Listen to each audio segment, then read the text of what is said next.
Good morning, good morning, good morning. Welcome to today's Grey Market Blast. It is Monday the 21st of July all day.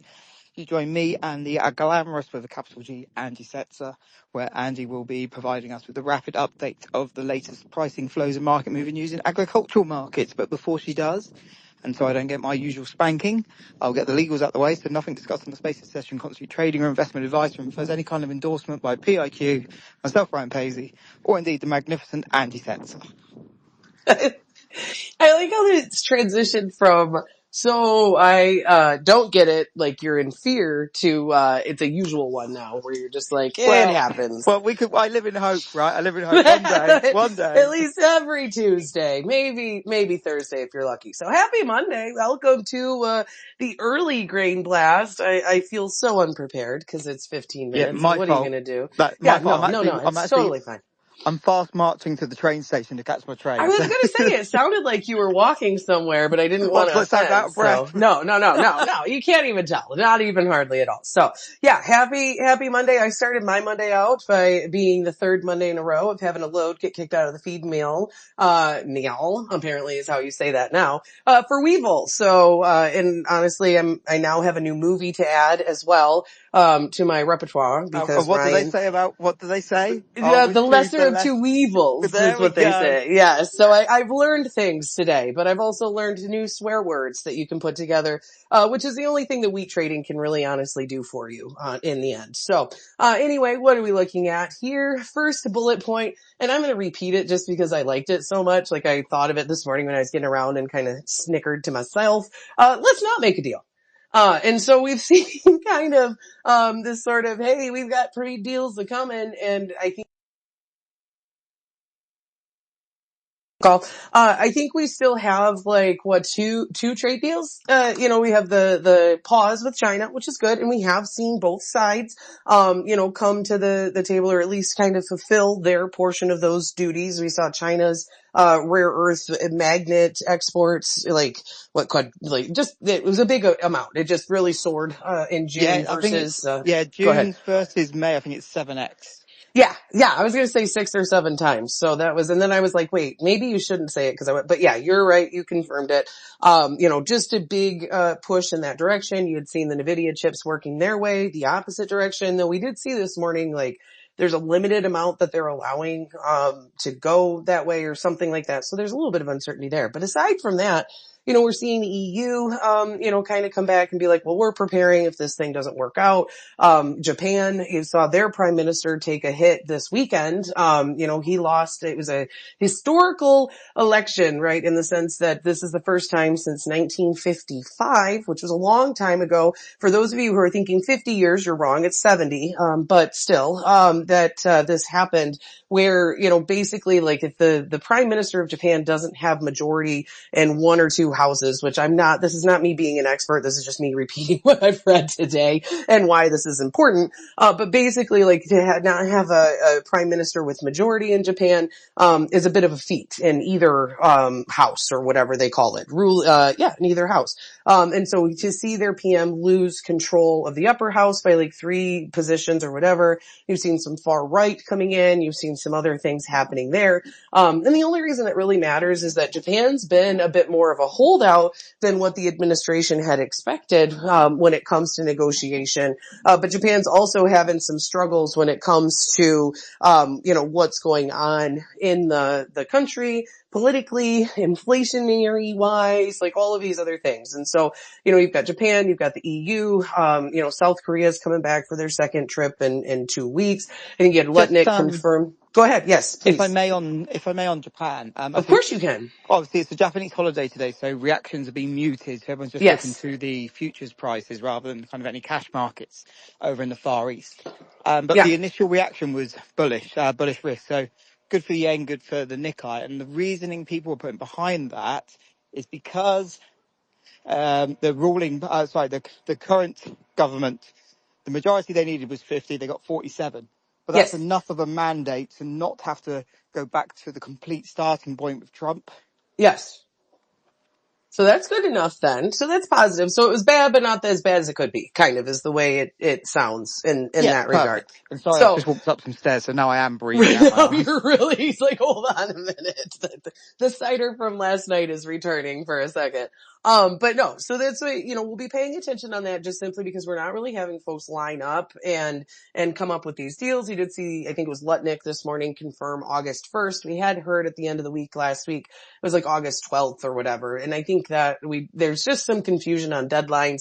The administration, again, kind of deja vu all over again, like we were in June where it was like, no, July, whatever day. I don't even remember anymore what the hard deadline was, 8th. And now it's August 1st and then, we'll see kind of from there. But one thing that I did think was interesting, and this has kind of been a point that I've been bringing up for a while and something that I don't think a lot of folks have kind of had on their bingo card, for lack of a better term, is I think the IMF ran a couple of scenarios here, or as recently there was a group that had run a couple scenarios here on what if these countries don't retaliate? What if they just take the tariffs, they turn the other cheek, they say, okay, this really is going to be over with in a year or two, maybe 3. And, we just kind of say, okay, well, thank you very much. And we work to build trade with other people. So you see the rest of the world kind of say, okay, thanks. President Trump, will take these tariffs and we're going to work to kind of do what we need to do, and just kind of take this in stride. And basically like the IMF scenario, it looks like the rest of the world would just kind of see growth. It'd be slower growth than what you would see if we'd all just kumbaya and work together. But the rest of the world would kind of see growth and the US would be left to kind of sit here and maybe be a little sad or Do whatever, you know what? I think that's a very important point and a very important kind of gamification of it all. That it's possible Yes. that could happen. But one important thing to remember is Trump needs attention, and I think Yes. if a country came back like in this scenario and said, okay, yeah, no, fine, you want to give us 25% tariffs, yeah, fine, we'll wear it, but we're not giving anything back to you. Yes. If they just did that and said, yeah, we'll see you next year at the G7 or whatever, Trump will lose his mind. Oh my He will God, I lose his know. mind. It's like, I don't want to compare, like, please don't get all like this is political or whatever, but like, someone throws a tantrum, you ignore them, which honestly makes it worse. Like that's my, favorite thing Yeah. to do. But it is of interest. Like I just mute, like, oh, this person doesn't like me, I'm going to mute them. I'm never going to give them the satisfaction of blocking them. I'm just going to pretend like I can't Yeah. hear you. What? Who are you? You don't exist. I have ADHD and object permanence issues. But anyway, back to the like we've got to just kind of watch and see because it is interesting, and like we've talked about with Japan, like a lot of people have been really worried. Oh, well, if Trump puts tariffs on Mexico or South Korea or Japan, they're going to tariff, corn imports or they're going to do this, that, or the other thing. Probably not. Honestly, like especially these countries that are dealing with inflationary pressure and some of these other things, they're probably not going to cut their nose off where they spike their, No, exactly, because cut their they are nose off to literally spite just their face. because they're harming themselves because they know it all gets Yes. passed through to their domestic consumer, which is a Yes. point that I don't think Trump is really kind of clocked on yet to. But That's because it as he doesn't said at the happen that weekend, way here. It's fine.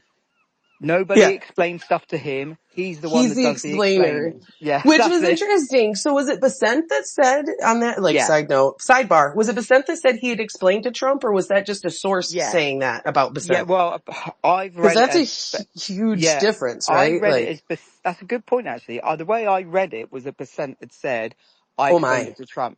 So just for anyone that wasn't aware, obviously we heard back end of last week about Trump being caught waving a bit of paper in the air saying this is how I fired Powell. That came out, I think it was on Friday or Thursday. We saw the really negative market reaction, so much so that Trump had to come out and say, I don't know what they're on about. There was no Yeah. piece of paper. I didn't wave it. Those 8 people that saw me, they're obviously all making it up. Obviously it did happen, but obviously he walked it back pretty sharpish because of the market reaction. He's now Yes. claiming that all along he knew that would be the market reaction if he did get rid of Powell. So anyway, this is why I think another reason why the whole Trump getting rid of Powell, I think I've never really thought that's possible. No. I'm even more convinced that Oh, we lost.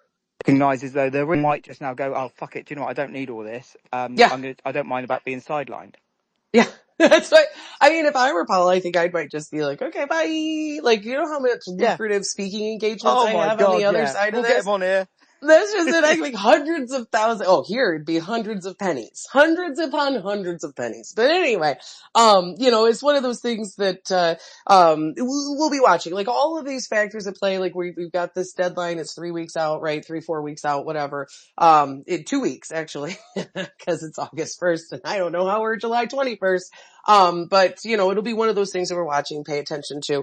But this idea that the U.S., is going to really kind of, or that the whole entire world order is going to disintegrate, I'm not really sure. I think the rest of the world's kind of like, okay, charge your consumers 30% extra on our tariffs. Now, one of the things, or on our products, excuse me. One of the things that's super interesting, kind of leaning over into talking about tariffs, and one of the things that we have to be watching, is we do have the Russia-Ukraine situation still. Russia is pushing their attacks further west into Ukraine. You've got talks of another round of peace talks, or rumors of another round of peace talks.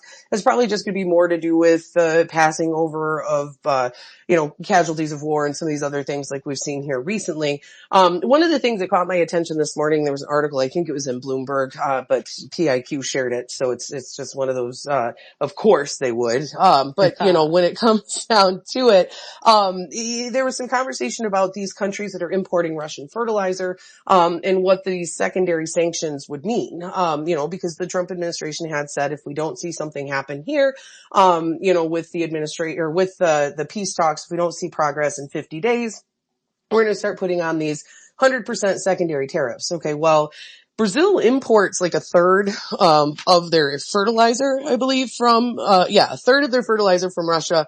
You've got China, India, and a handful of others that are big fertilizer importers. What does this look like? Because basically you're looking at in 2 months is right at the start of the South American growing season.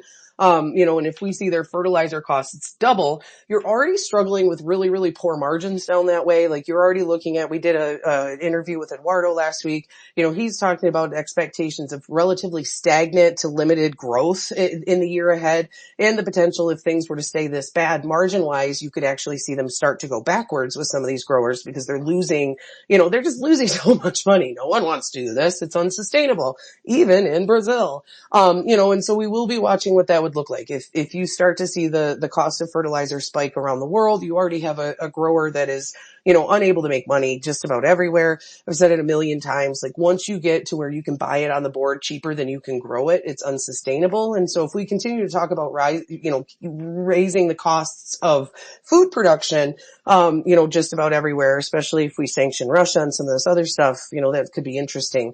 But it does look like, Russia is not really working its way towards peace anytime soon. Like I said, they're pushing further west. There's a lot of stuff going on production wise there. There's a lack of grain movement out of the area that's really got some folks puzzled, out of Russia especially.